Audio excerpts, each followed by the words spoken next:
Wir haben den einen und den einzigen und den wirklich wahren Darth Vader persönlich, Mr. David Prowse. Thank you for taking the time. And would you guess how many Darth Vaders have you already seen just on this convention? I think I've probably seen about half a dozen here today. But I must have seen basically thousands over the years, because I've now been doing this for over 30 years. And I'm somewhere different in the world every weekend. Last weekend it was Italy. The week before that it was America. A week before that it was Canada. A week before that it was somewhere else. And next week I'm off again.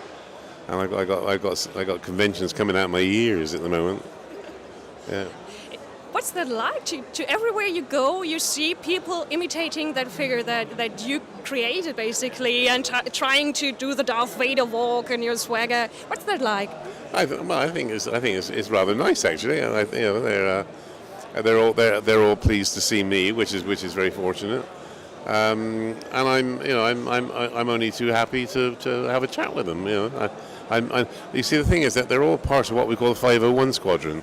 And I'm Commander-in-Chief worldwide of the 501 Squadron, you see, so I'm like their boss.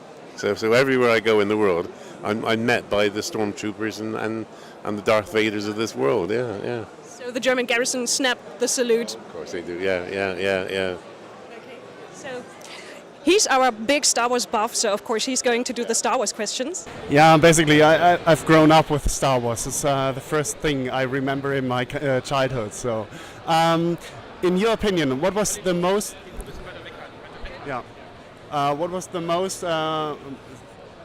important line of all the three movies, in your opinion? Most important line? I don't know. Oh gosh, no, I don't think any of them were more important than others. What was your favorite scene, maybe? My favorite scene? I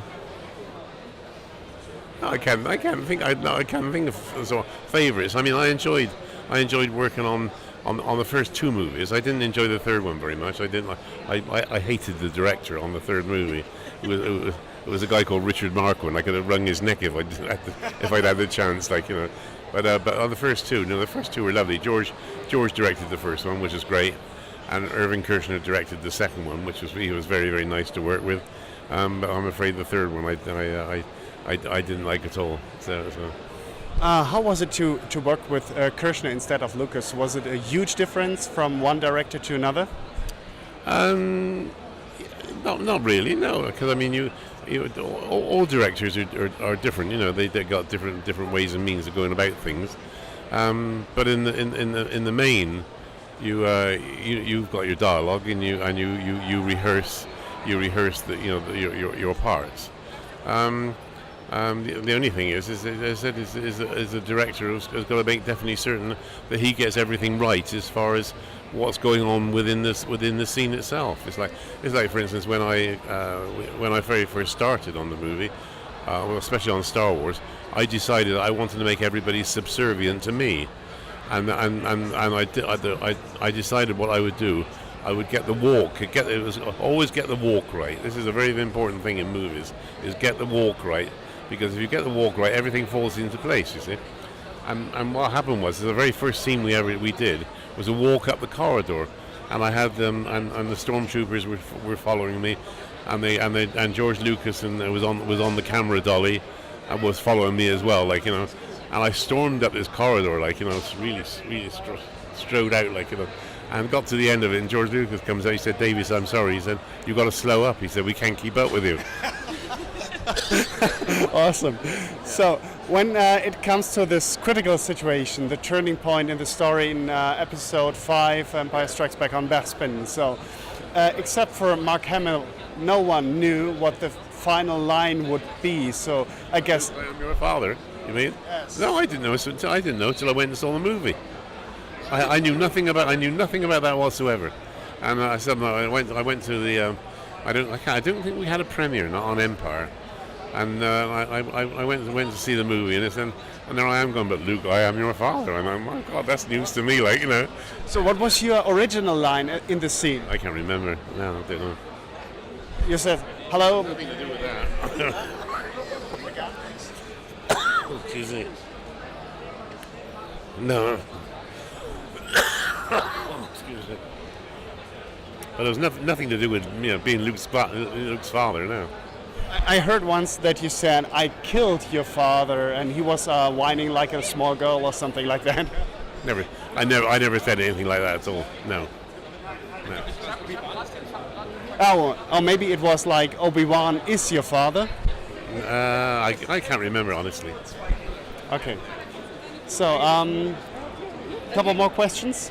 Yeah, we also posed the question to our readers what they would like to know, what they would like to ask you. And of course the question came up, were you even able to see where you were going in that helmet? Because I can't imagine. Was it really hard to get your orientation on stage?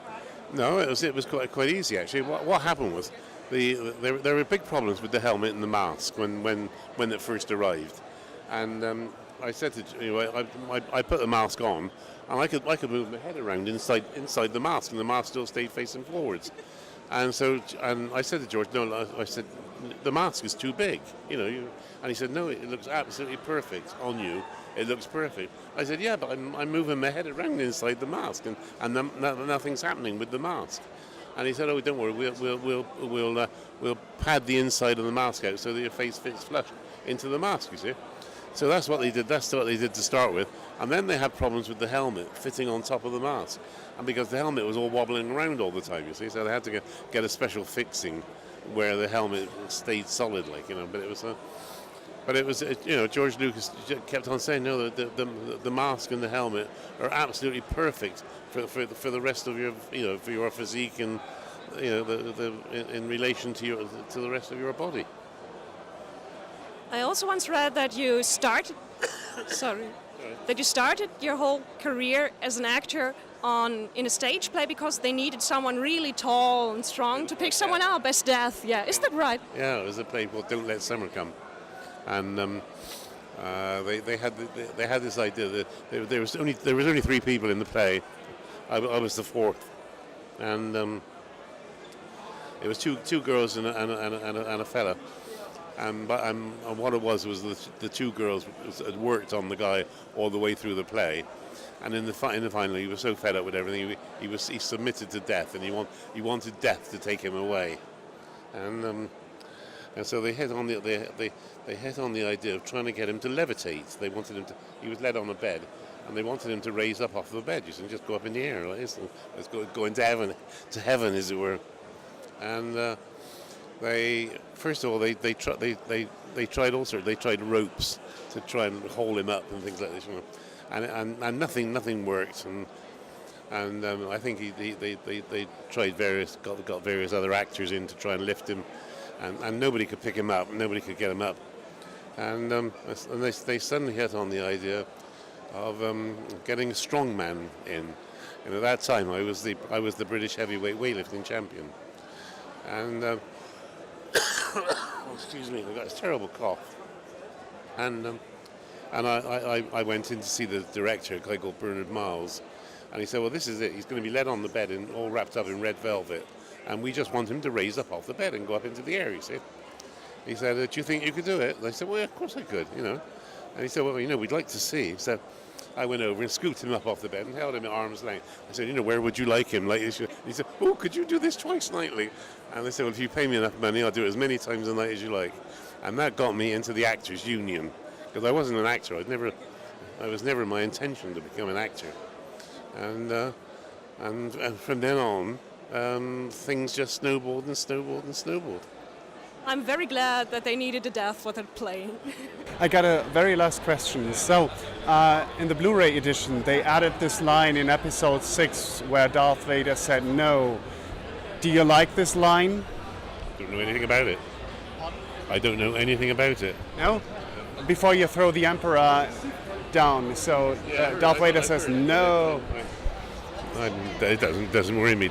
George can do what he likes with the movie, to be honest. I mean, I'd finished work on the movie years previously, and that, as far as I was concerned, that was the end. If he wants to muck about with it and alter lines around, he thinks he's hoping that he's improving it, I'm sorry. That's his prerogative, you know. Okay, thank you very much. It's been an honor. Oh, sorry about the cough. No problem. So, I have to tell. I tell you, I've had this terrible cough. You know, I had it for about a week, and I bought some cough medicine. I bought some cough medicine. Was it yesterday or the day before? No, day before yesterday. And of course, I take this cough medicine, and it was absolutely fantastic. It got rid of the cough completely, like, you know. So I thought, well, I must take it with me to the States, to Germany with me. So I put this bottle of cough medicine in my bag, and of course, what happens? I got to where they check you in, and they said, no, you can't take this cough medicine with you, and throw it away. They threw my bottle of my cough medicine in the bin, and I thought they said, well, you can obviously, you know, you can't. We're not allowed to take that much fluid on the plane, and they said you'll have to go and find some cough medicine when you get to Germany. So unfortunately, I've not had a chance to go out and look for any cough medicine, but it was quite strange actually, throwing away my cough medicine that was keeping me going. Yeah. Flight security is a great thing. Yeah, you're right. Yeah. Okay. I'm sorry, I'm Doctor Who right now. But... Trainer.